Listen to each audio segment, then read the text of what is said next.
শুনতে একটু অদ্ভুত হলেও আজকে আমি যেই ভর্তার রেসিপিটা আপনাদের সাথে শেয়ার করতে চলে আসলাম, সেই ভর্তাটা আপনারা যদি জীবনে একবার হলেও না খান, তাহলে কিন্তু দারুণ মিস হয়ে যাবে। এইটা আমি একদম গ্যারান্টি দিয়ে বলতে পারি।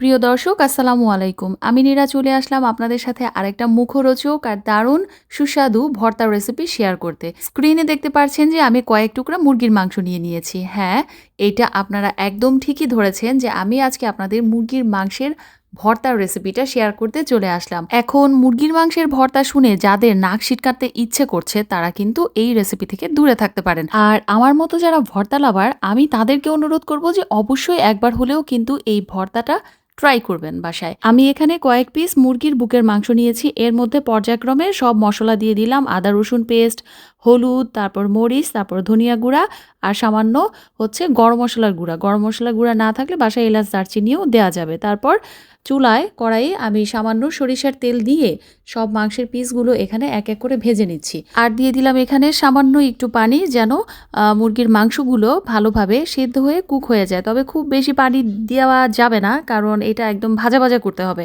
আমি এমন পরিমাণে পানি দিয়েছি যেন পানিটা শুকিয়ে খুব দ্রুতই মুরগির মাংসগুলো তেলের উপরে উঠে আসে, এবং আমি এটাকে পরবর্তীতে একদম ভাজা ভাজা করে নিয়েছি।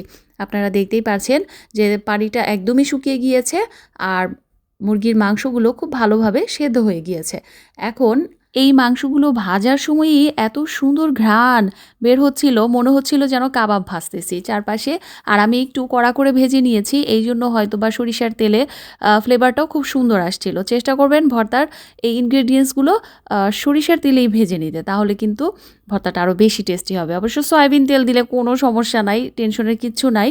আচ্ছা, মুরগির মাংসের পিসগুলো আমি সবগুলো একসাথে উঠিয়ে রেখে বাকি যে তেলটুকু ছিল সেইটুকুর মধ্যে আমি কাঁচামরিচ, তারপর পেঁয়াজ, তারপর রসুন সব কিছু একসাথে ভেজে নেব। আমি পেঁয়াজের পরিমাণটা একটু বেশি দিয়েছি, আর কাঁচামরিচটা আপনাদের রুচি অনুযায়ী যে যতটুকু ঝালের পরিমাণ খান সেভাবে বুঝে দিয়ে দিবেন। এখন পেঁয়াজ, রসুন আর কাঁচামরিচটাকেও আমি একটু সময় নিয়ে ভেজে নিব।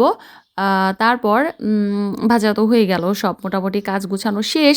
এখন শুধু ভর্তা বানানোর পালা। তবে এর মাঝখানে আমি আরেকটা কাজ করে নিয়েছি, যেটা হচ্ছে যে শুকনা মরিচ ৩-৪টা টেলে নিয়ে তারপর আলাদা করে রেখেছি। কারণ শুকনা মরিচ যে কোনো ভর্তাতে কিন্তু না দিলে সেটার টেস্ট একদমই আসে না। আর এই ভর্তায় কিন্তু শুকনা মরিচটা অবশ্যই দিতে হবে। তারপর একটা ছেঁচির মধ্যে আগে মাংসের পিসগুলো খুব ভালোভাবে ছেঁচে নিয়েছি। এরপর চলে আসলাম ভর্তা মাখাতে। এখন একে একে সবগুলো উপকরণ একসাথে এভাবে পর্যায়ক্রমে মেখে নিব। দিয়েছি শুকনো মরিচ, তারপর কাঁচা মরিচ, এখন পেঁয়াজ আর রসুনের সেই মিশ্রণটা সেটাও মেখে নিব। এরপর দিয়ে দিব মাংস।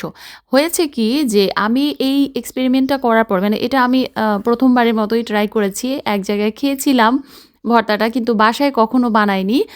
তো বাসায় এসে আমি যখন বানিয়ে খেলাম, তখন আমার মনে হলো যে আমি এমনিতেই ফার্মের মুরগির মাংসের তরকারি খুব একটা বেশি পছন্দ করি না। তবে এই ভর্তাটা না আমার কাছে একদম অন্য লেভেলের লাগলো। গরম গরম ভাত দিয়ে লেবু দিয়ে এই ভর্তাটা না, মানে কি যে বলবো, এত টেস্টি ছিল।